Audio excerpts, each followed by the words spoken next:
Good afternoon, good morning, and good evening to everyone joining us from different parts of the world.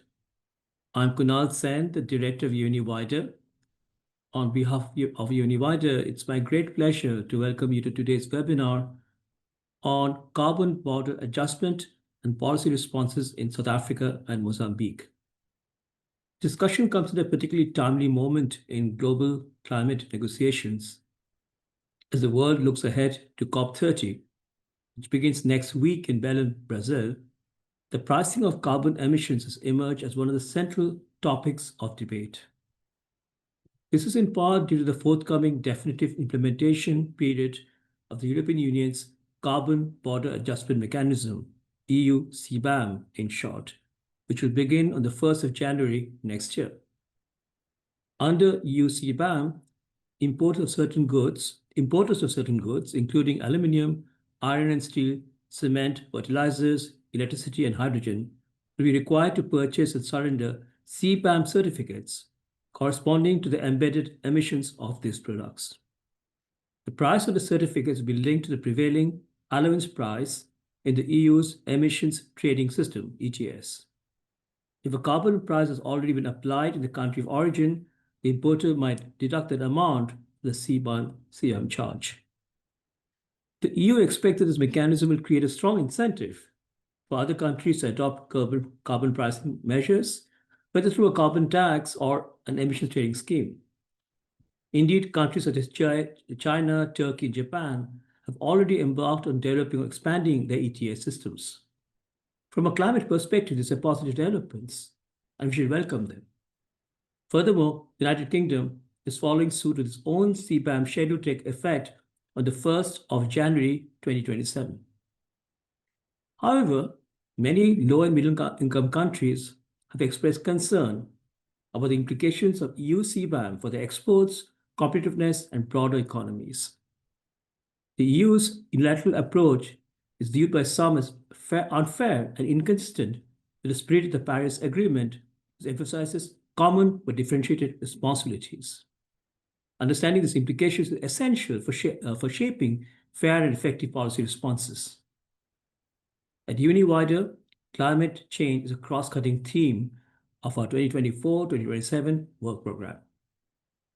Our research supports countries' efforts to transition towards sustainable systems of production, emphasizing that this transition must also be just, protecting livelihoods, ensuring social protection, and creating equitable opportunities in the green economy. Through our taxes, subsidies, and environment project, we're examining how fiscal policy can advance both climate action and social inclusion. This includes studying how instruments such as carbon taxes, fuel subsidy reforms, and mechanisms like CBAM affect poverty, inequality, and government revenues in the Global South. Today's webinar forms part of our domestic revenue mobilization program, supported by NORAD.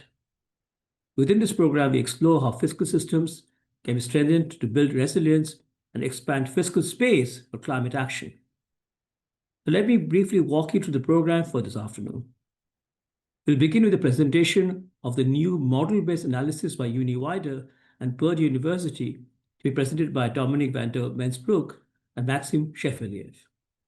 Dominique is a research professor at Purdue University's Center for Global Trade Analysis and a leading expert in global CG modeling on trade and climate policy. He's previously worked at the OECD, the World Bank, and the FAO. Maxime is a research assistant professor at Purdue University whose work focuses on global economic modeling, climate mitigation, and just energy transitions. He regularly advises governments and international organizations on policy design. Their presentation will provide an overview of how EU CBAM could affect South Africa and Mozambique, two economies with significant exposure, pressing development challenges, and long-standing engagement with UNU-WIDER. In fact, we have two country programs in South Africa and Mozambique. South Africa asset-tied, Mozambique IGM. After the presentations, we'll be joined by a distinguished panel, which brings together academics, policy, and development perspectives. After the following the panel, we'll open the floor for a Q&A session, and I encourage all of you in the audience to share your thoughts and questions as we explore these important issues together. Before we begin, just a few housekeeping notes. We kindly ask that you hold your questions until after both the presentation and the panel discussion. You're welcome to type your questions in the chat at any time. We'll connect them and raise them during the Q&A session at the end. Please also note that this webinar is being recorded and the full video will be available on the UNU-WIDER's YouTube channel later this month. Thank you once again for joining us today. And with that, let me hand over to Dominique and Maxim for their presentation. Dominique and Maxim, over to you. Thank you, Kunal. Dominique, should I go ahead and share? Yeah, go ahead, Maxim, you get started.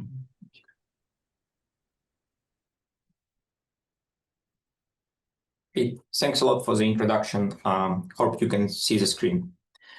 Yes, okay, so great, thank you. So as Kunal mentioned in this presentation, we will present a modeling exercise looking at the impacts of carbon border adjustment mechanism it's on South Africa and Mozambique. So a bit of motivation, although it has been already nicely introduced by Kunal. So EU has ambitious climate policies, as probably all of you know very well. So the target is to achieve 55% emission reductions in 2030 relative to 1990 and achieve climate neutrality by 2050.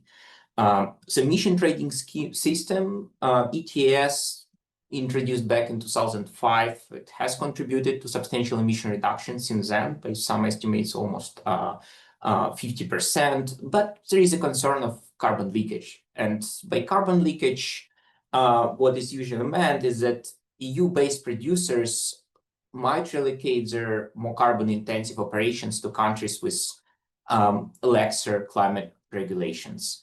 To address this, EU introduced an EU carbon border adjustment mechanism back in 2023, so the implementation starts in 2026. And in terms of the dynamics, the CBAM charges will be phased in together with their phasing out of free allocations.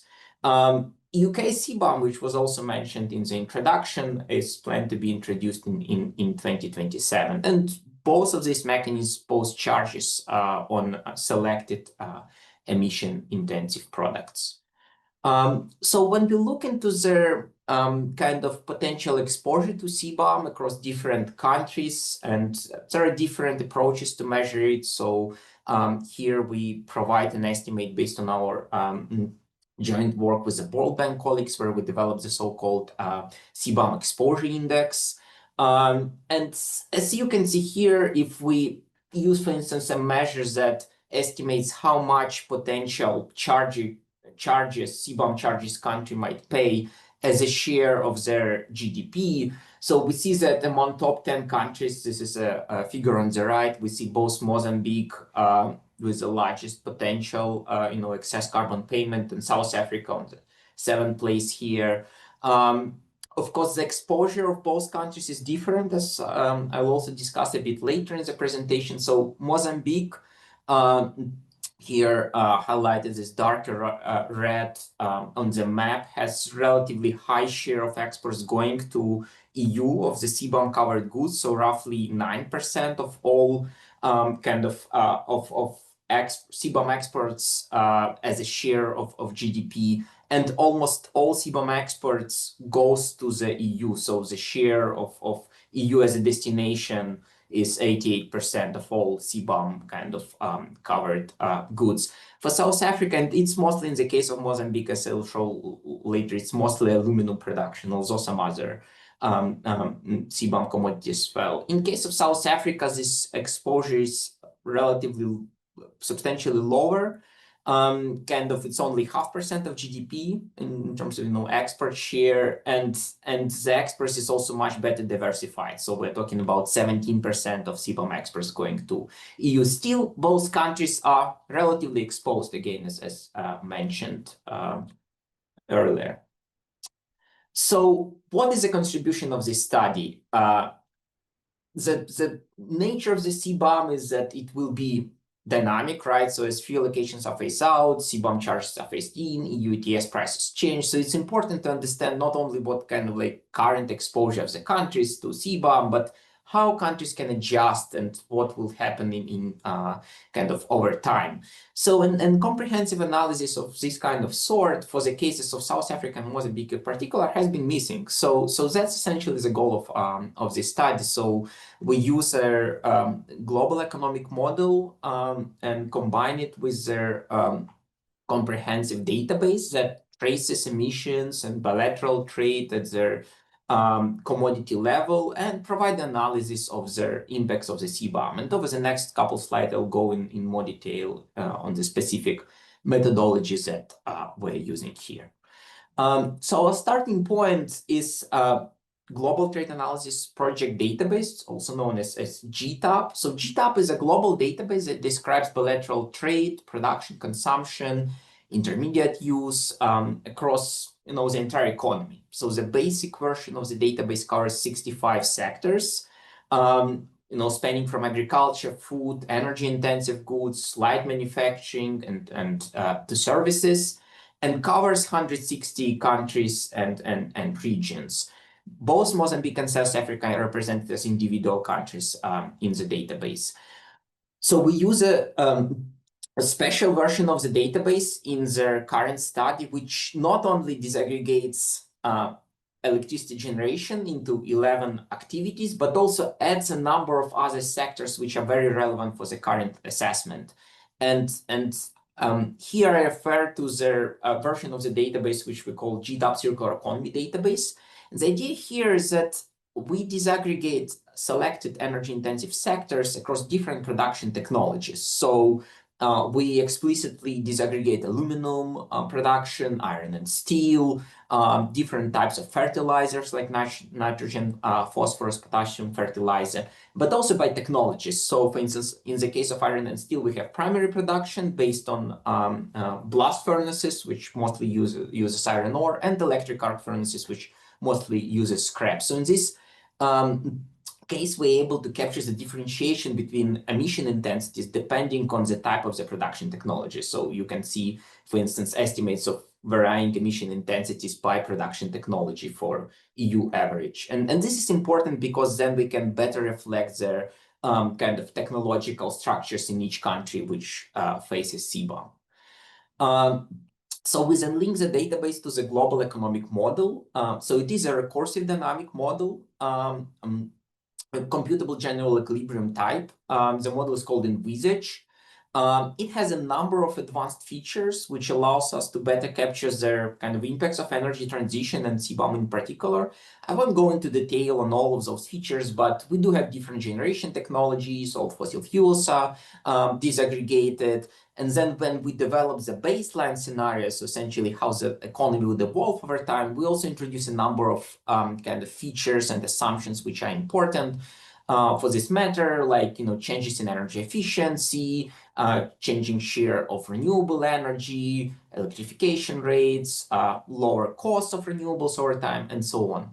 And the main strengths of this type of models is that it really well captures the interdependencies between different sectors. So if you implement, let's say, a CBAM, the model would capture the structural adjustment, trade relocation, and changes in prices, changes in consumption and production. So capturing all these important linkages. And if you think about how the overall modeling process works and how we applied it in this study, so we first developed the baseline scenario, making some assumptions on evolution of population, GDP, structural changes, and so on. So how economy would evolve over time without their implementation of specific policy shocks that we're interested in this case, CBAM. And then we evaluate policy scenarios relative to this reference scenario. So essentially, in this case, we're able to explicitly estimate the impact of the policy shock relative to their baseline scenario. So moving to selected results from our study, and I'll start with a brief discussion of the baseline trends because that's a starting point that's important to understand. And here, when we compare Mozambique and South Africa, we can see that we look into two relatively different economies, right? Both in terms of how rapid their economic development would happen, how rapid population would grow. In Mozambique, we see that population is expected to grow over the next 16 years by, almost 15 million people, with much lower growth rates in South Africa. But also per capita GDP, since Mozambique starts from a substantial lower base, right, less than $500 per capita, the GDP is growing relatively fast, so more than doubles over their 18 years, but from a relatively low base. There are also major differences in the structure of economy, which is important to kind of recognize. So in the case of Mozambique, for instance, the economy is dominated by some agri-food sectors. The share of services is substantial, but not as substantial as in more developed economies, as shown in the case of South Africa. And these agri-food sectors, they continue to grow. So although there is catching up growth from services, still agri-food sectors are important. A number of energy-intensive sectors like aluminum, for instance, is also growing quite substantial over time. And on average, their growth rate is relatively high. So we're talking between 9 to 10% per year in terms of output growth. And of course, this also is associated with increase in emissions, but from a relatively low base. So we're talking about 10 million tons of CO2 emissions in the reference year, and it's roughly doubles over time. And this is consistent with national determined contributions estimate by Mozambique. And then when we turn into the case of South Africa, here the structure of economy is rather different, right? And it also shows why South Africa is less exposed to CBAM, because it's much more service-oriented economy, right? So the share of services, is blue bar, is high to start with in the reference year. It further grows over time. The growth rate of the economy on average is lower, so we're talking between 2 and 3% per year. So this yellow line. And the emissions, again, calibrated to their national determined contribution forecasts, they are high in per capita basis, much higher than in Mozambique to start with, but then they decline over time as emissions from both electricity and energy intensive activities decline. We also have a number of key baseline assumptions for the EU economy, because that's who is implementing the CBAM, right? So we assume that the EU reaches Fit for 55 by 2030, gradually eliminate free allocations over time, reaching 0 by 2034. And the ETS prices in the EU, they start from around €70 in 2027 and reach €150 in 2035 based on their available forecasts. So in the CBAM, we assume that it is, in the CBAM scenario, we assume it is applied by both EU and UK. Other countries do not apply CBAM.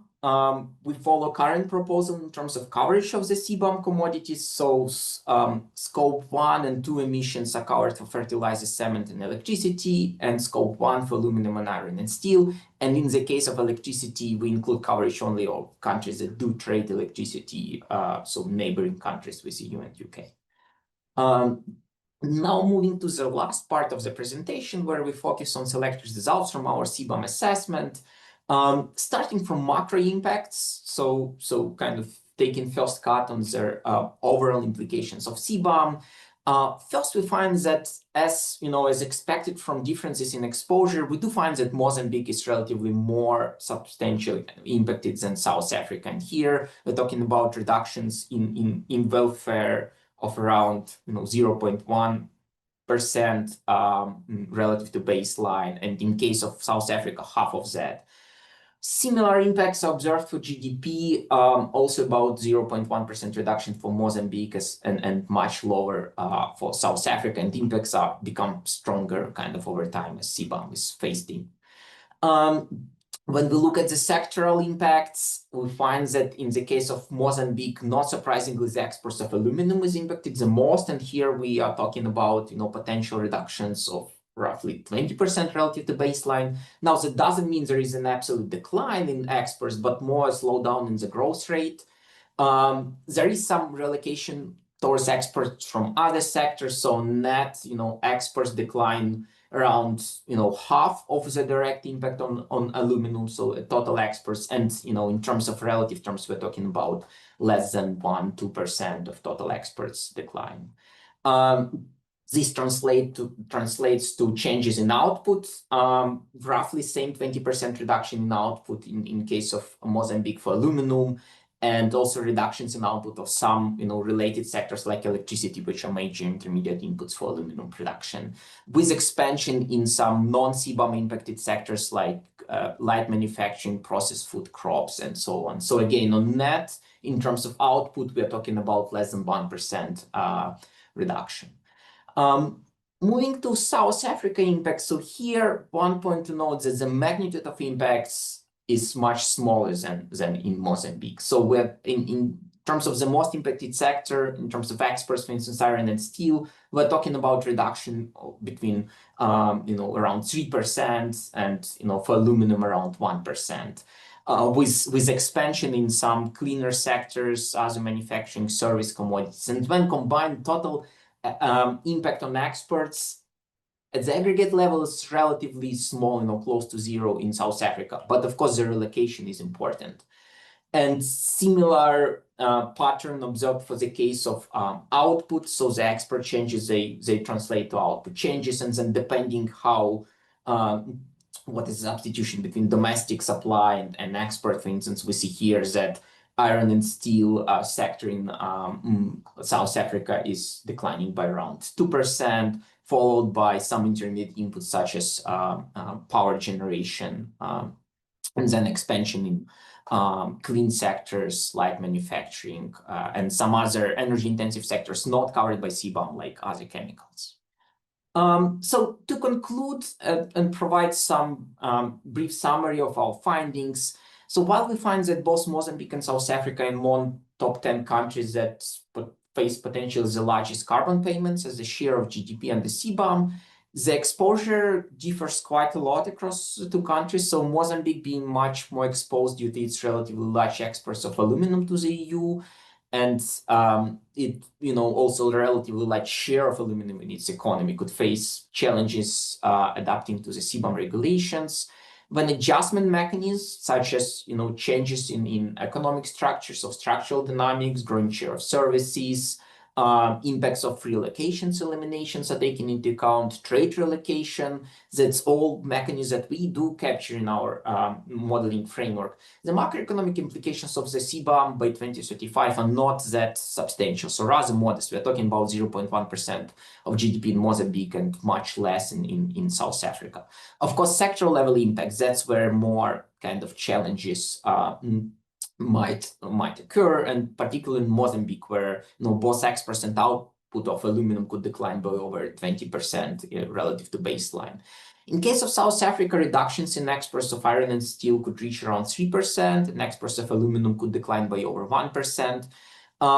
In both country cases, even the most impacted industries, estimates suggest that there would be rather slowdown in growth rates and not an absolute decline in output of those sectors.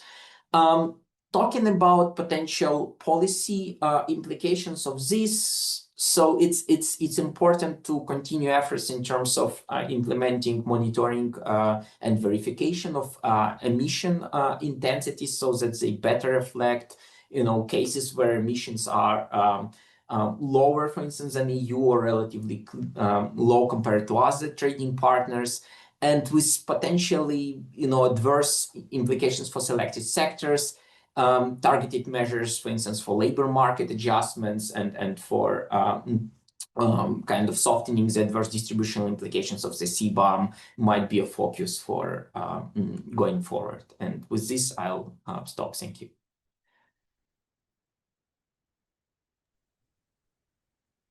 Thank you, Maxim. Did Dominic want to say a few words too?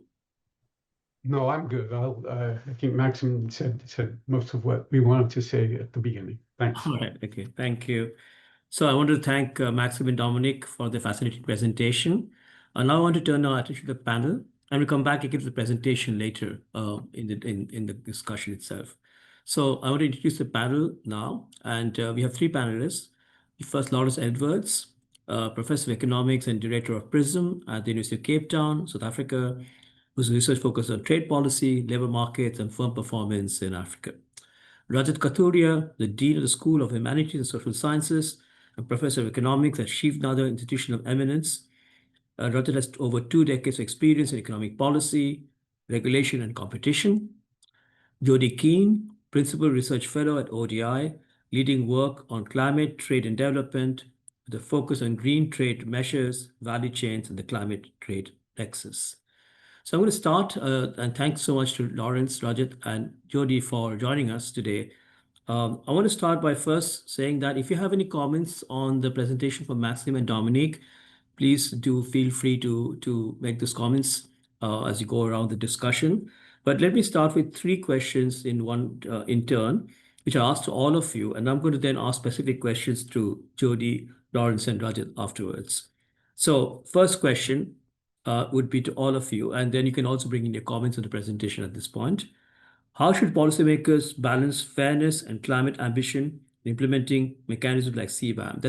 That is the big issue, really, as we have been hearing from Maxime and Dominique. So how do you balance this fairness and climate ambition?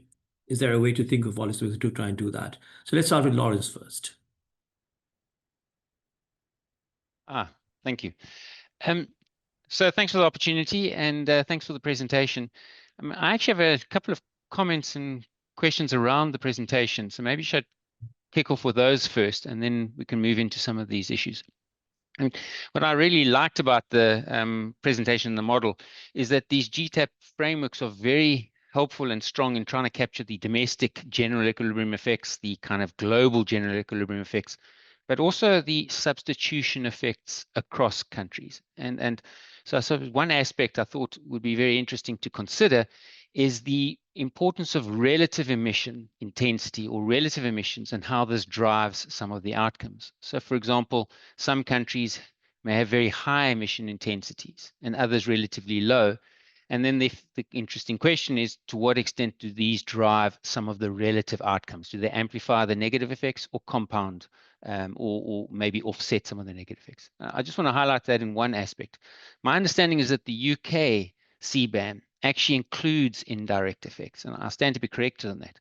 But that's a really critical issue, and the EU are still discussing and formulating whether indirect effects, scope 2 effects, should be included. And where this becomes very important is in the discussion and analysis, I think, of Mozambique, because Moselle, the aluminium plant, primarily relies on hydroelectric, whereas in South Africa, we primarily depend on electricity generated by Eskom, which is a coal-fired power system. And if we add indirect effects, emissions in, then the relative price or relative tax on Mozambique dramatically falls relative to countries like South Africa and many other economies. And actually, Mozambique may gain from this system. And so I'd be interested to hear insights into the substitution effects as EU and the UK reorientate the imports of some of these products, aluminium in particular in the case I'm talking about, in response to different emissions intensities across countries. And so that was the one aspect I thought of the GTAP model, which would be super interesting to hear. I have others, but we can talk about those a bit later. I think coming to this question, how policymakers balance fairness and climate ambition in implementing mechanisms like CBAM, I think that's a complicated one, and I suppose it depends on the perspective of who we're talking about. Are we talking about the small economy, or are we talking about the large economy? To some extent, the small economies, South Africa, Mozambique, they're policy takers. I think there's scope to lobby and to motivate for changes in the implementation of the EU CBAM are pretty limited on their own. And so maybe power of negotiation could be strengthened through much more collective action, but ultimately they policy takers. I think from the large country perspective, this is clearly scope for considering the sort of fairness component. There's much more scope to respond to that. And I think there's some, as we know, there's some big fairness issues around this. I mean, procedurally, what's in effect happening is the EU CBAM is imposing a climate mitigation strategy of the standards of an advanced economy on the rest of the world, or at least on its importers. And that has some very positive aspects in trying to drive climate mitigation strategies internally and as well as externally.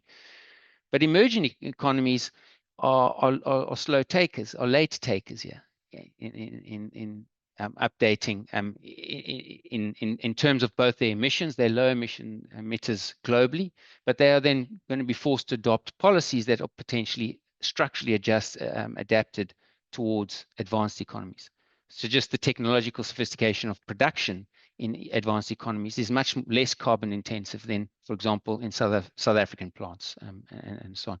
And so I think there's an issue of fairness whether those same standards should be applied on emerging economies. And this gets back to Kunal's point here, is maybe there's this common and differential policies or differentiated policies is not really reflected in this EU CBAM. And I think there's scope to think a little bit more about longer phase downs, exemptions, recognition of sort of the marginal gains in a way, or the fact that small countries are small emitters of greenhouse gases, and to allow for much more differentiated policies from the perspective of large countries.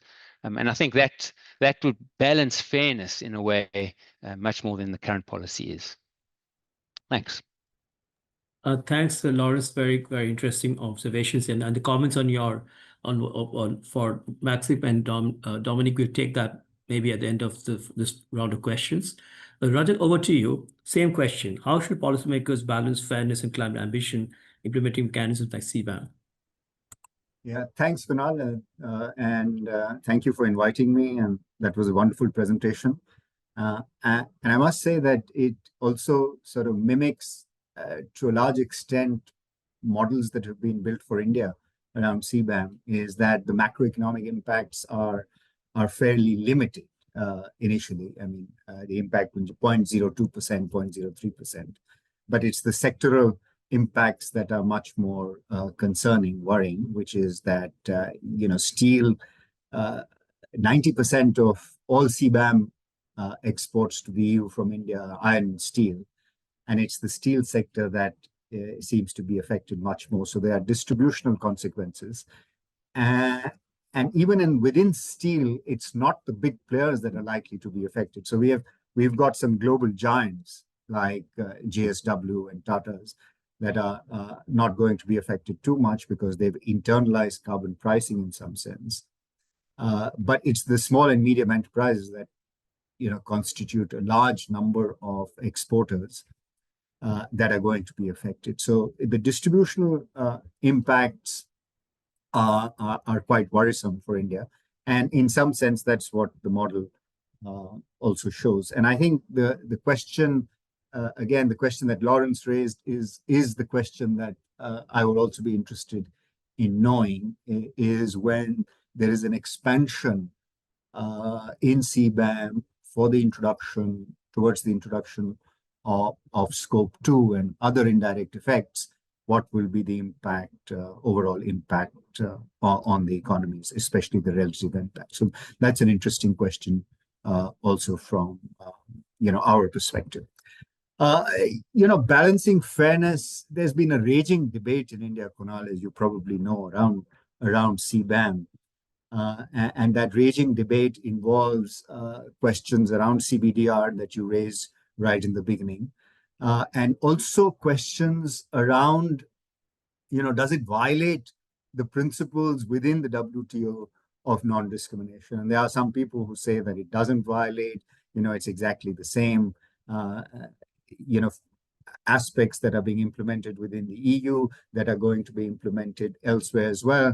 There are comparisons with the shrimp turtle case in the WTO, that it's all right because while it's an export of, as Lawrence was saying, export of standards by a country, cross-border export of standards, they're doing it in a transparent manner, they're phasing it in, and therefore it should be okay because they're applying the same principles within the country that they're applying outside. However, I would like to point out that there are some exemptions that EU producers will get, and it's not clear whether those exemptions from the carbon pricing regime to ETS, whether those exemptions would be also afforded to players outside Europe. So that's a critical question.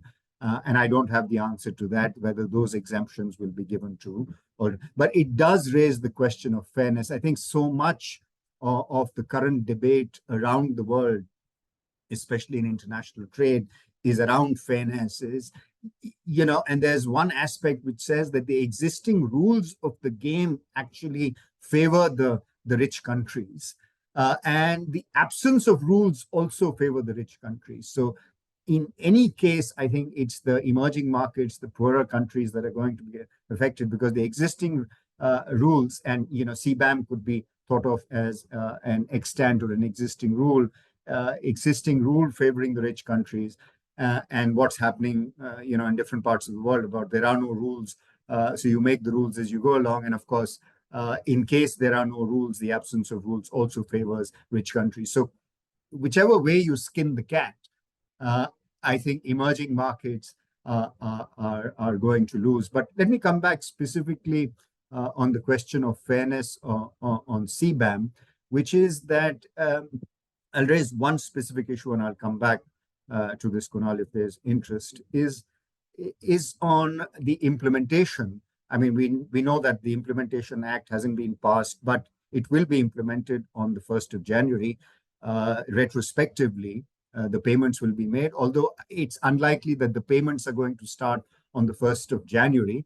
However, they will be retroactive from the 1st of January. Now, the question is, especially in India, is that what is the carbon price that is going to be sort of recognized by the EU as an embedded carbon price in countries like India? What is that price? Now, we don't have a carbon pricing regime yet in India. I mean, we are talking about a carbon pricing regime, but it doesn't exist. And I think several countries do not have a carbon pricing regime. But it's not that they don't pay carbon taxes, fossil fuel taxes. There are coal taxes, there is energy taxes, and there are lots of embedded taxes there. And it's not clear whether the EU is going to recognize those and deduct those from the carbon prices that are going to be imposed on the emissions. So the price of embedded emissions in developing countries like India, in emerging markets like India that are already paid, need to be offset against the European carbon price. And it's not clear whether it's going to be able to do that. So that equivalence needs to be established. And I think one principle of fairness, I would say, is that even if it is not an explicit carbon price, even if it's not a sort of a price that comes out from a carbon trading regime, but if there is a price, fairness would demand that that is recognized as an embedded carbon price, and that is then used to offset. United States, for example, is arguing for an exemption, and it seems that Europe might give United States an exemption based on that. So why not? Why is that exemption not going to be afforded to? I mean, I'm not saying it's not going to be, but this is a question that is still open. So fairness would demand that embedded carbon prices also are recognized as carbon prices, even if they are not a part of a carbon pricing regime. I'd stop here and I'll come back. Thanks, Raj. Actually, that's a very important point that you raised here about the question of what do we understand by carbon pricing, and whether we should also consider other taxes which are also included carbon taxes in how the CBAM is implemented, especially if you have then differentiation between the US and the rest of the emerging economies. The other point that was really interesting is that we're thinking of sectoral effects of which you already saw from the presentation by Maxim and Dominic, but there may be within sector, within industry, distributional effects, which may be quite adverse, as you mentioned about SMEs. So that's also a very interesting point. Now let's move on to Jody Keane. Jody, same question to you. How should policymakers balance fairness and climate ambition with implementing mechanisms like CBAM? What is your view? And if you had any comments and questions for the presentation, again, feel free to ask. Sure. Thank you so much. It's really a pleasure to be here. We were very pleased to contribute a scoping paper on this subject, so I'm really pleased to pick up the subject again with you. And I really enjoyed the intervention Obviously, there are some worrying results there still for Mozambique, and Mozambique has been consistently highlighted within the literature as being the most exposed and the most vulnerable to the CBAM. So on my side, I work quite closely with the least developed countries. We've done quite a bit of work trying to convene the different trade negotiators and the climate change negotiators. And this issue around fairness and equity, it comes up consistently. So you've got a situation where a least developed country like Mozambique has contributed the least to global greenhouse gas emissions, and yet companies in Mozambique exporting to the EU and the EU importers are going to start imposing the same price, the EU's carbon price, and deducting that and requiring the surrender of certificates. And the EU carbon price at the moment is around 80 euros a tonne. And this is at the moment, you know, in the future, it is projected to be quite higher. There's a range of estimates, but it could be up to around 150 euros a tonne. So, you know, we've got a situation where you've already simulated, you know, challenging results for Mozambique at a carbon price, and you know, we know that carbon price is going to increase in the future. So what it all boils down to, if we look at the current situation, is just a massive transfer of resources. So looking ahead to 2035, there's an estimate of around, you know, a huge amount of resources being transferred to the Commission through the surrender of permits and the CBAM revenue. So the key questions that I hear all the time are, well, how can countries retain this revenue themselves? Why are they making these huge transfers? So we've had some new flexibilities introduced within the EU CBAM. So the point's already been made about the fact that a domestic carbon price can be deducted from the source country, but we still don't know the processes and the kind of legal frameworks to support that. We still don't have certainty around that, and yet we're, you know, kind of the clock is ticking.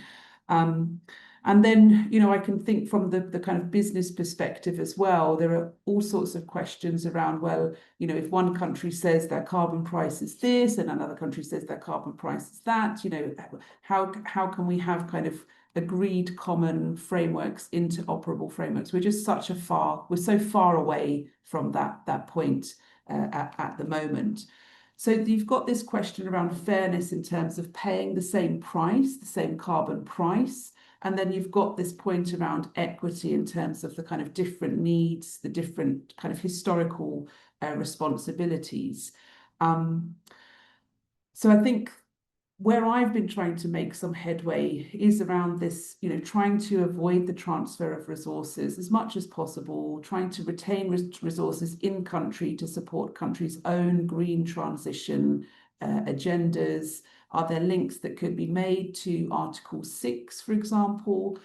So there are some interesting proposals around trying to tackle the issue that has been highlighted by the previous speakers around the direct and indirect emissions for aluminium in particular. So you've got a situation where Mozambique has huge potential, massive potential to power its aluminium industry through hydro and other renewable energy, but it lacks investment and the financial resources to do so. And obviously we know that there are huge shortfalls in climate finance, but there are also some potential links that could be made with Article 6, and there have been some interesting proposals around this. So trying to ensure that Mozambique's aluminium production is green, and therefore trying to boost green competitiveness, as well as avoid the transfer of resources to the EU through the CBAM. I think, though, that when we get into the pricing issues again, you know, we would still probably come up to the challenge that, you know, Mozambique, you know, how capable is it really of having an explicit carbon price? At the moment, you've got kind of more implicit carbon pricing, and, you know, and then it would be, you know, at what level do you set it, and what are the distributional implications in country and so on. So this is not easy. It's very challenging. I certainly don't have all of the answers, but making some of these links to Article 6 and trying as much as possible to retain resources in country and stimulate green investments in country, I think is extremely important. Another flexibility that I often hear discussed is, well, exempt least developed countries. You know, there's the principle of special and differential treatment within the WTO, which provides some greater flexibility, the potential for exemptions, a longer time to adjust, and so on. So that's one proposal that I do hear discussed quite a bit. But I would say, you know, to really tackle this issue, you know, you've got to get all countries around the table, you know, kind of designing, you know, a carbon pricing, thinking about a common monitoring, reporting, verification system. So the Brazilian proposal that's recently been announced, which is precisely that, is trying to ensure that all countries are at the table in terms of thinking about how to design a kind of fairer, more equitable carbon pricing system. Then you get into all of the points that have been raised earlier in terms of, you know, the scope, when do you include direct emissions, when do you include indirect emissions, and so on. So I think getting all countries around the table and trying to find a multilateral solution for this is urgently needed, but it's not going to be easy. Thank you, Jody. Actually, the question about how would, from LDC perspective, how would we see EU CBAM implementation is a really important question, as we're discussing also South Africa and India, of course, who are not in the LDC category. And at the same time, the resource transfer to happen through CBAM, and how should we think about some of that being reinvested in especially in the low-income countries. These are really important issues. I'm going to now offer Dominic and Maxim an opportunity to respond to the questions that came from, particularly from Lawrence, but also where Rajat also mentioned this. So Dominic and Maxim, one of you, if you want to respond to the question about direct and indirect effects of CBAM.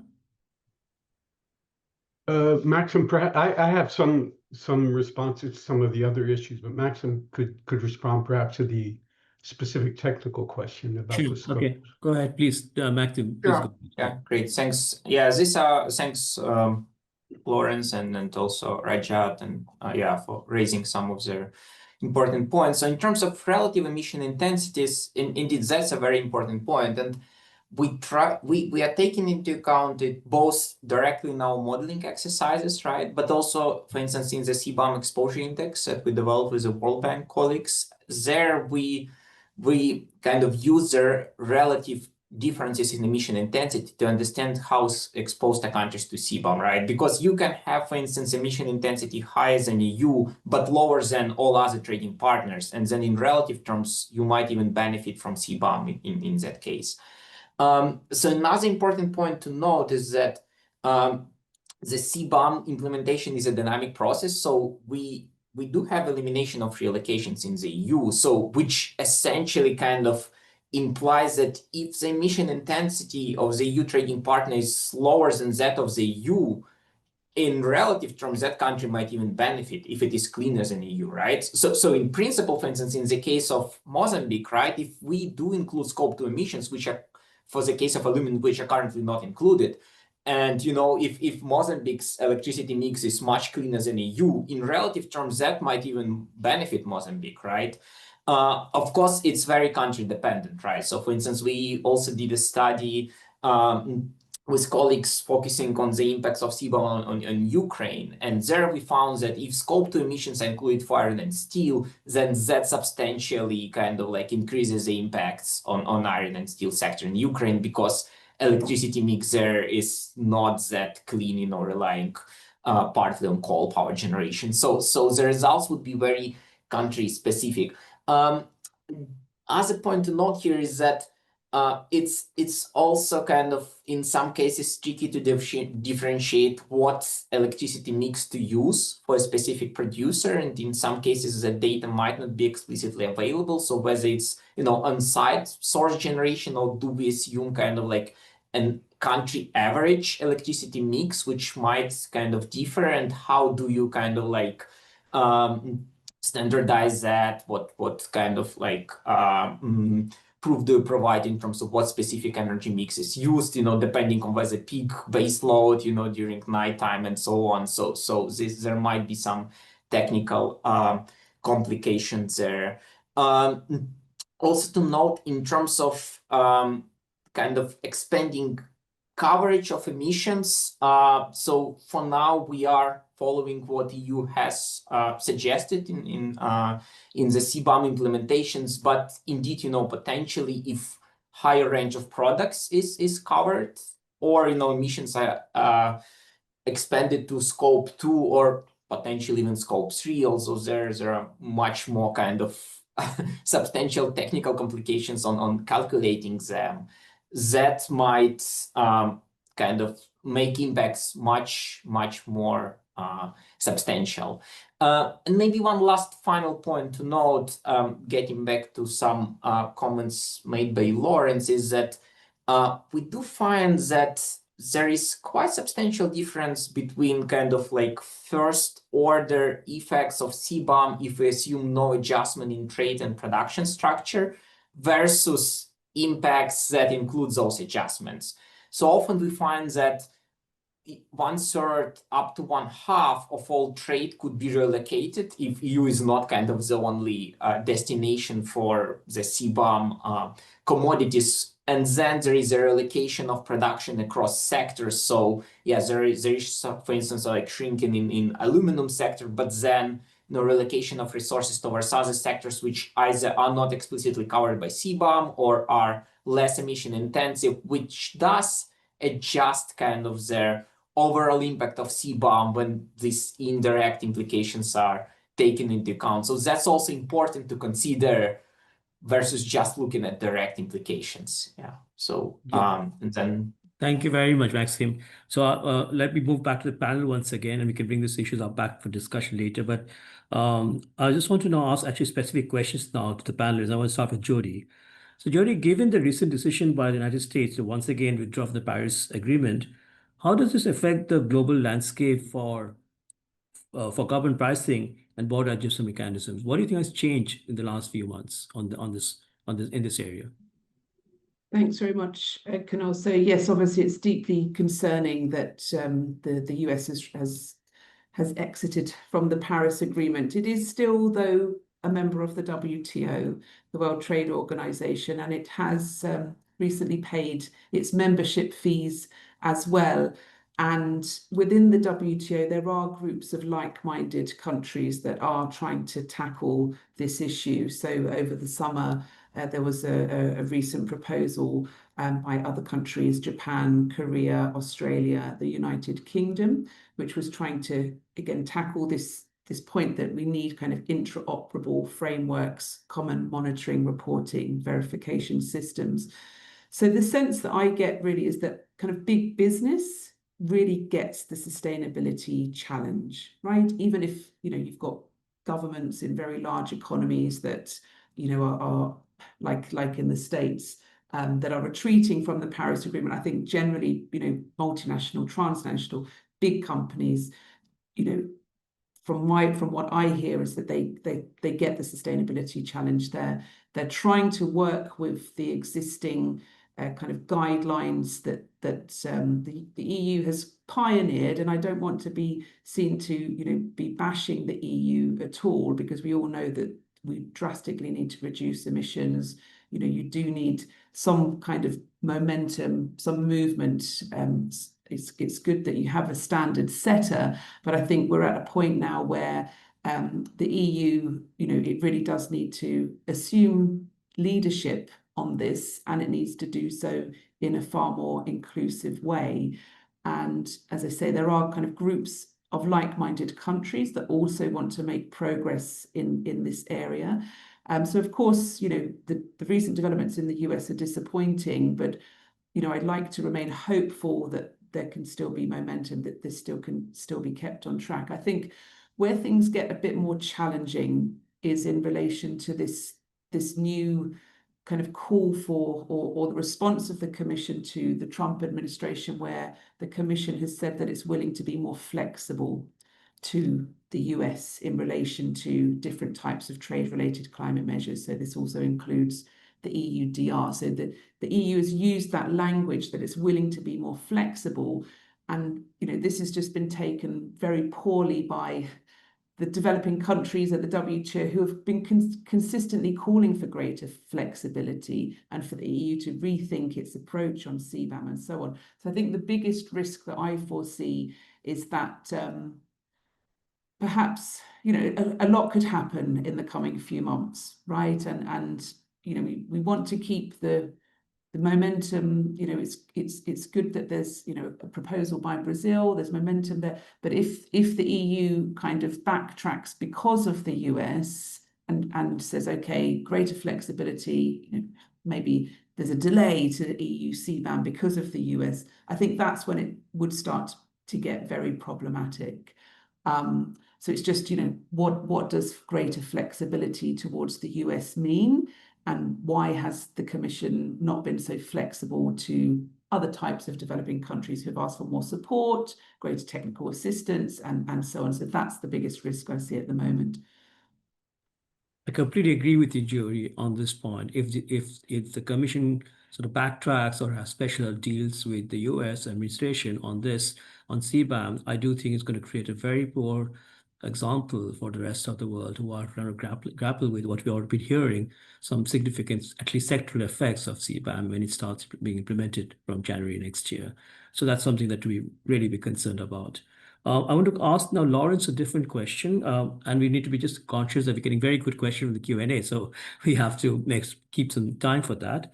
Lawrence, my question to you is about partnerships. In following on what Jody said, partnerships between the EU, African countries, and multilateral institutions. How can we help this partnership ensure mechanisms CBAM support rather than hinder sustainable development? And from the South African perspective, especially as South Africa being the president, having the G20 presidency this year, how do you think that this kind of partnership between EU, African Union maybe, and the bank and other multilateral institutions can help in making sure that we do get the right kind of effects of CBAM on climate change? Over to you. Well, I think that's a tough question, and I think it gets at the heart of kind of a current crisis of the role of multilateralism at the moment. With the EU, with the US and its unilateral behavior, even in relation to the WTO and the dispute settlement board and so on. And so then really, I think it raises the issue of what can other countries or groups of willing coordinate amongst themselves to enact policy changes. And I think there's several frameworks, at least within the African context. The African Union is part of the G20. South Africa is handing over the reins very shortly around this. But even within Africa, there are these frameworks like the African Continental Free Trade Area. Ostensibly, it's about a trade agreement, but it's also establishing frameworks for engagement around common policies and so on. And to some extent, I think these mechanisms would need to be drawn upon to coordinate particular policy actions around specific issues. I mean, the EU's already closely integrated, let's say, within Africa into the Economic Partnership Agreement. So there are strong trade relationships and frameworks for engagement already that are established. But my sense is that these emerging economies, to some extent, have to take the reins and drive the multilateral agenda forward, because it's not clear that the advanced economies have been doing that. And I think we've been let down by the US in this regard. Because as I was pointing out earlier, it's the individual countries, the smaller countries, are effectively policy takers on a bilateral basis, but it's potentially through coordinated action that these issues can potentially be raised. I think, and Jody was really talking about some of these common rules. I mean, how the carbon pricing is going to be assessed, and what are the default emissions, and what are the processes of establishing common criteria of measuring emissions. I mean, these are areas in which these emerging economies can coordinate to try and get common processes around identification, or at least estimation of these calculation of these emission factors, which directly feed into, for example, the CBAM and so on. So there's scope for that process even within the CBAM framework as well. Thank you, Lawrence. I want to now just one question to Rajat, then I'm going to get questions from the audience. So Rajat, now that as I said at the beginning, COP30 coming next week. So looking ahead to COP30, what key messages or priorities would you like to see on the agenda regarding carbon pricing and international climate cooperation? Quick answer, please. We want to make sure we have time for the Q&A. My quick answer would be what you said in the beginning, Kunal, is that emerging markets, developing markets should not be made to pay for something that they didn't create. So they shouldn't be a part of the solution. They should not be a similar part of the solution. They should be exempt from many of the sort of burdens of the transition for a just transition. So I think the burden should be borne much more by countries that cause the emissions. There should be much more transfer of technology and much more transfer of finance, which hasn't happened. We know that $100 billion that was committed hasn't happened. So I think it's really giving developing economies, emerging markets, the policy space to be flexible, to have industrial policy, to be flexible, and much more of the burden should be borne by countries that cause those emissions. And I think CBAM is a very good example how this can be done. It hasn't been implemented yet. Once implementation starts, I think EU could take the lead in defining how the implementation of CBAM happens and adhering to the principles of common but differentiated responsibility. So bottom line, transfer of technology, transfer of finance. Absolutely. Thank you, Rajat. Now I'm going to moving now to the questions from the audience, and I'm going to ask two of those in the audience to actually unmute themselves and ask the question live because we know both of them. One is Felix Mambo from Mozambique. Felix, you could I think we are allowed to unmute yourself and ask your question. And just let us know who you're asking the question to among the panelists and presenters. Thanks. First, thank you for the opportunity. I have straightforward questions. So to Maxime, for example, you spoke on reallocating production for Mozambique and South Africa. Could you speak just a little bit on what happens to EU prices when they introduce CBAM, like next year? Yeah, thank you. Thank you, Felix. I'm going to take one more question now from the audience. Or maybe we'll take a couple of more actually just to save some time. Gargi Sharma, Gargi, you're also online. Do you want to ask your question live? Unmute yourself. Yeah, thank you, Kunal. Thank you for giving me this opportunity. I would like to ask Dominic if, since we are talking about South Africa, even if the developing countries implement the carbon prices, their prices are never going to compare with the prices that are prevailing in EU or UK. Despite having a carbon tax in South Africa already implemented, the prices are much lower than what EU prices are. Like EU prices are something in the range of €70, and the South African prices are in the range of €2 or €3, I suppose. So there's no incentive for really adopting any kind of carbon pricing for the developing countries.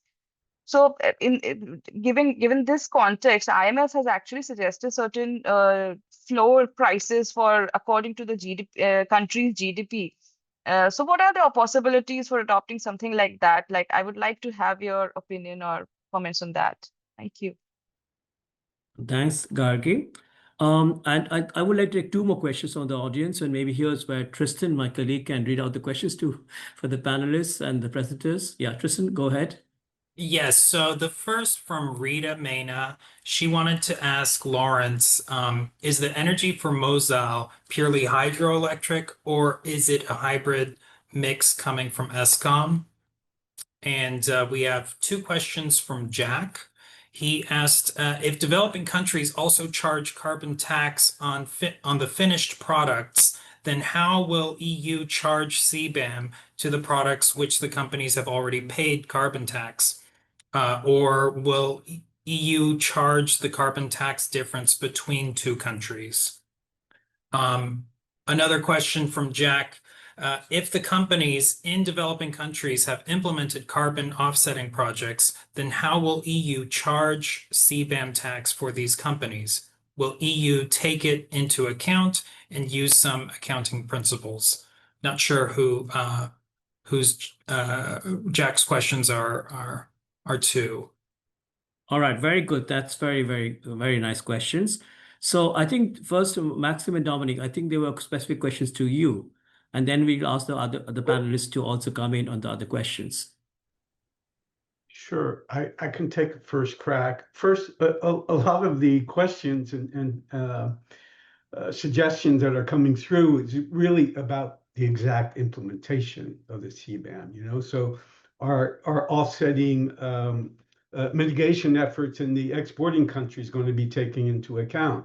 For example, Rajat mentioned that point, and I haven't been following the discussion about how the EU is going to handle some of these things. I know that there will be offsets for efforts in the exporting countries. How those are calculated, though, I think is going to be very messy.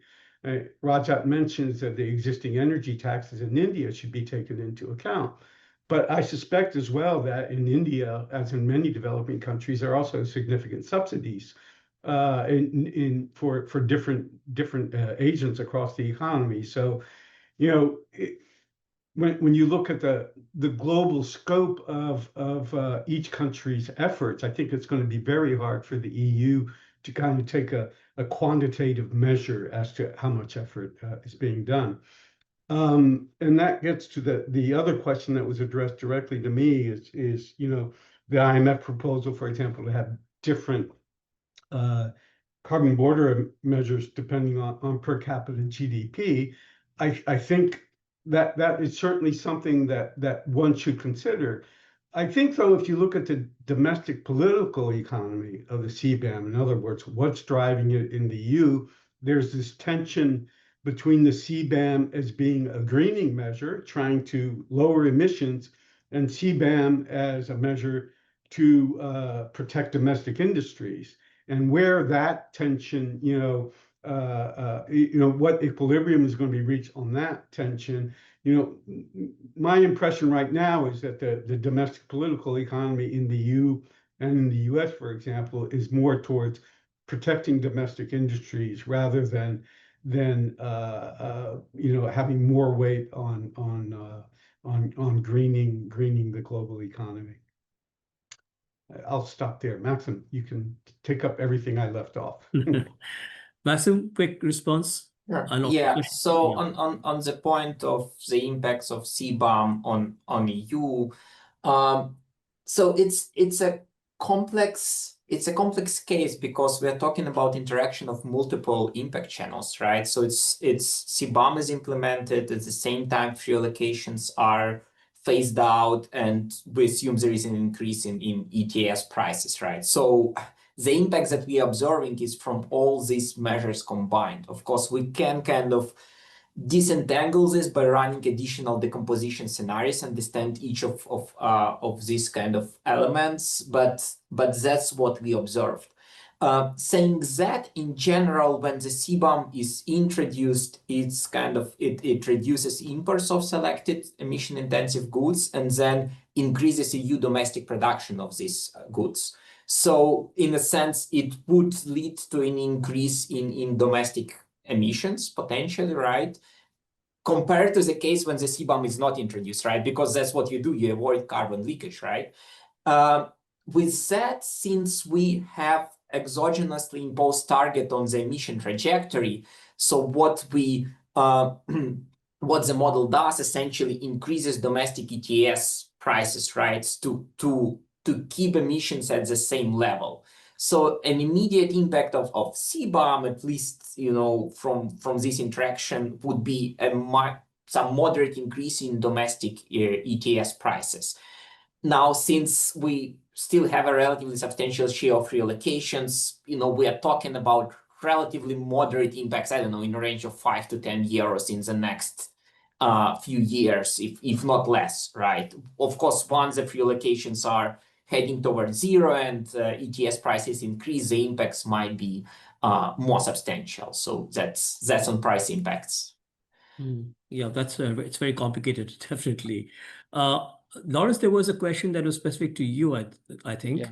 Yep. No, this is about where Moselle gets its electricity from, and if it's primarily hydroelectric. My understanding is that Moselle gets its electricity from Eskom, who supplies it from Kibora Bassa Dam, and when there's a shortage, it supplies from its own coal-fired power plants. But it's primarily hydroelectric, is my understanding. But I just want to pick up quickly on the carbon pricing because it was raised in South Africa. In fact, the carbon price in South Africa is around $14 at the moment. But there are these widespread exemptions. There's an automatic 60% exemption granted, and then there are additional exemptions that have been granted. So the net effect is actually that around about, for many firms, they're only paying 5% of the carbon tax. I raise this because it reflects some of the complexities of actually incorporating carbon pricing into these, measuring it, because it's usually problematic. Secondly, it links to the modeling. I mean, the modeling, I think, can highlight and derive the optimal carbon price in order to capture the rent that JD was saying. Because at some point, the carbon price, it's an interesting one. Is the CBAM enough? Is the CBAM tail enough to wag the carbon price dog? The CBAM is only applying to narrow products. And is that sufficient mechanism to induce countries to adopt a carbon price that is more extensive and cross-cutting rather than just very product specific? And so that's a kind of a question, I suppose, also for Dominique around, and Maxim, if they can utilize these modeling frameworks to try and get a sense of what is the optimal carbon price that could be adopted to ensure you capture the rent and enhance total national welfare. One last quick point about this. The complexities and hugely further. I mean, we have a carbon tax on fuel, but the carbon tax on fuel doesn't necessarily going to be incorporated as part of carbon price.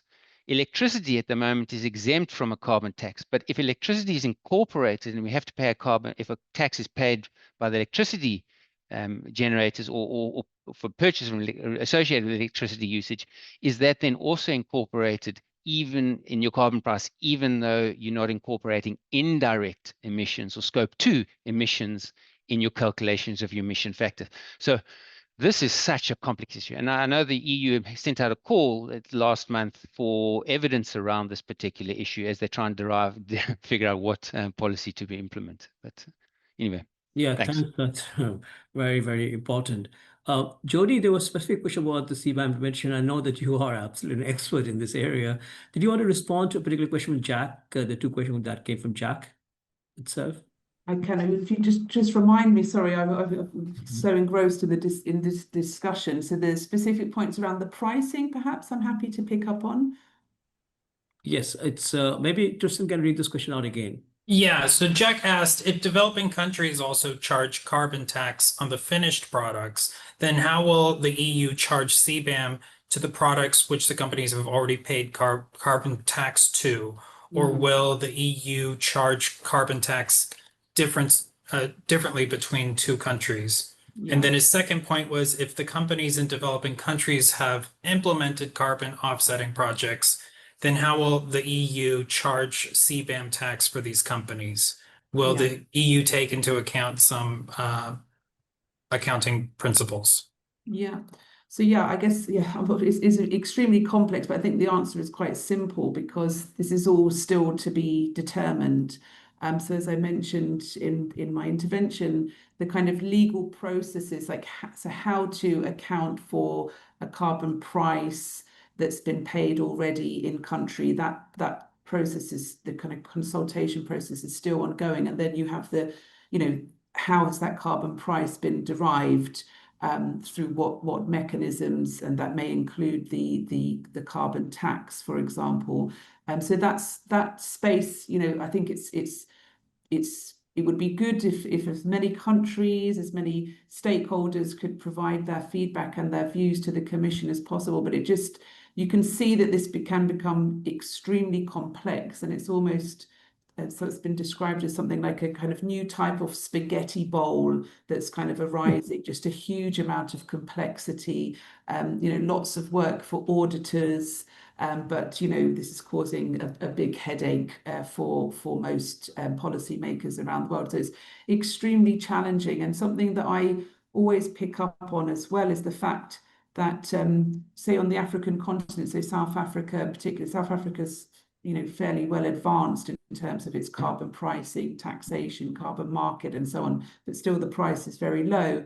But if every country on the continent starts to devise its own framework to respond to the Commission, then you potentially have a kind of new type of spaghetti bowl arising, just at the time when you have the African Continental Free Trade Area, you have the African Green Industrialization Initiative, which is all about boosting intra-African trade and investment, trying to tap into new opportunities. But you can see the potential for kind of new standards. If every country has a different sort of set of standards or different MRV system, you can see a whole host of issues arising. So I think working towards kind of common approaches and as simple as possible as well, I think that this has to be the priority, but it's not going to be easy. So yeah, finished products not yet included, and I think this is still being discussed as well. So I hope that's answered the question. Thanks, Jody. It was very comprehensive, very clear. It's really given how complicated this whole issue is. We're a little bit over time, but I'm going to take two more questions because we started a little bit late. So we'll try and stop at 10 minutes past the hour. So here's, I think, Tristan, could you perhaps read out the question from Scott? It's a two-part question. And for Matty, Yes. go. Yeah, thanks. Yes, so Scott asked, to what extent do EU CBAM instruments applied to low-income economies reduce carbon emissions? I suggest, given the low contributions to global emissions, means the contribution is minimal. And his second, meaningful reduction in carbon emissions, global fossil fuel prices should fall sharply. Such price changes have major implications for low-income economies if they are excluded from a requirement to reduce emissions. More of a comment, I suppose. Yeah. Right. So this is, I think, Rajat, do you want to comment on this? So I just want to make a point related to the question, but also a larger point, I think, which has come up. And the metaphor on spaghetti bowl, I think, is interesting, and it applies. At the time when spaghetti bowl came up in the trading environment, people started thinking about, well, are these building blocks or are these stumbling blocks? And building blocks meant that the intention was to free trade amongst all countries in the world, which is what the WTO's or the GATT's objective was. And it was felt that, if trading areas reduced substantial amount of tariffs within themselves, then you could get to a position of relatively free trade globally. And so that the free trade agreements could be building blocks for relatively freer trade around the world. And if you apply the same yardstick to CBAM, you come up with so many problems in the sense that which is the question that was asked, will CBAM reduce overall emissions? Unless countries also implement their own carbon price, it's not going to reduce overall emissions. There'll continue to be leakages. EU is a large trading partner for a lot of countries, but EU is not a China. China is the large trading partner to 100 countries in the world. So China has significant power over global trade compared to the EU.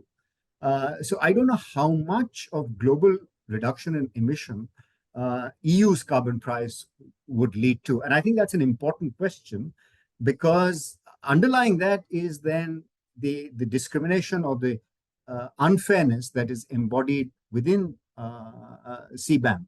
And the question that Jack asked and what Jody was saying is the principle should be clear. If I've paid a carbon price in my country, I should be allowed to offset it. And I think Dominic's point is very relevant, which is that, it's not only the taxes that are important, it's also the subsidies. So one will have to calculate the net amount. whether there's a net tax or there's a net subsidy. So one will have to get into those calculations. But I think the principle should be clear. If I've paid a carbon price in my country, I should be allowed to deduct it. Now, I mean, there are going to be negotiations. There's going to be back and forth between countries, whether EU will agree to that equivalence or not. So those discussions are going to happen. But I think two major questions. One is, how impactful is CBAM going to be in overall global emission reductions? And I think that's an important question. And two is, how is equivalence going to be established between the EU and other countries in terms of their carbon price? It's not only the explicit carbon price that is important, I think, although the CBAM regulation says is they're only going to recognize a carbon price that is under a carbon trading regime. But I think they've relented recently and said, okay, we'll also recognize the taxes that you pay in terms of fossil fuel. But I think that is an emerging conversation. But I think these are important questions. Thanks, Rajat. That was very good.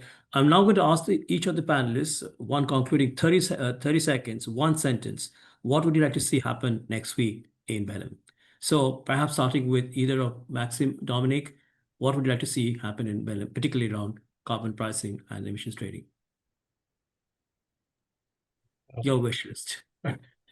You know, the global political economy is just so complex right now, given what's happening here in the U.S. And its spillover effects in other countries and other policies, trade policies. So I have very low expectations from COP30. So yeah. Yeah, We'll no, that's a very honest answer. Lawrence, your wish. I'm with Dominic. I just hope it doesn't collapse. And but it's so uncertain. So that's not to say. Right. Jody, are you more optimistic?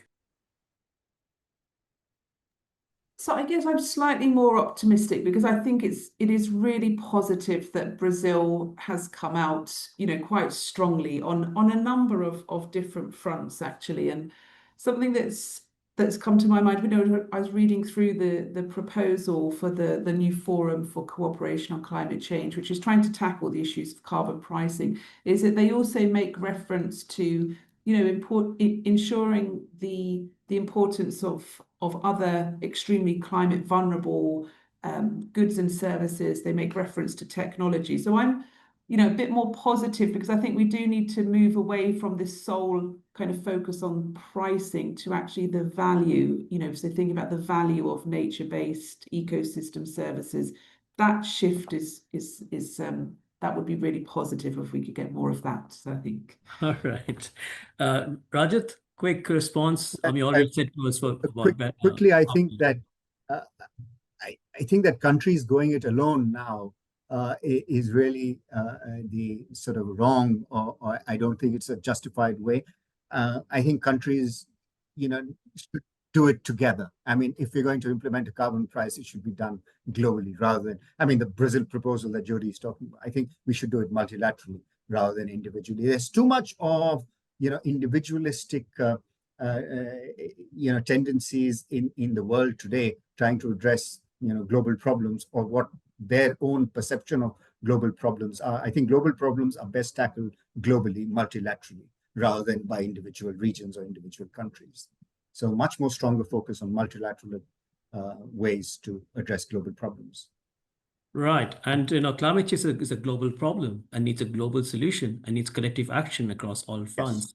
And I think that's the important thing to get across really here in the discussion in Belém next week. So we're going to end here. We have a fantastic, we really have to thank Dominic and Maxime for excellent presentation, because it's important in this discussion to bring your analytical tools to quantify what the effects might be for specific countries and sectors.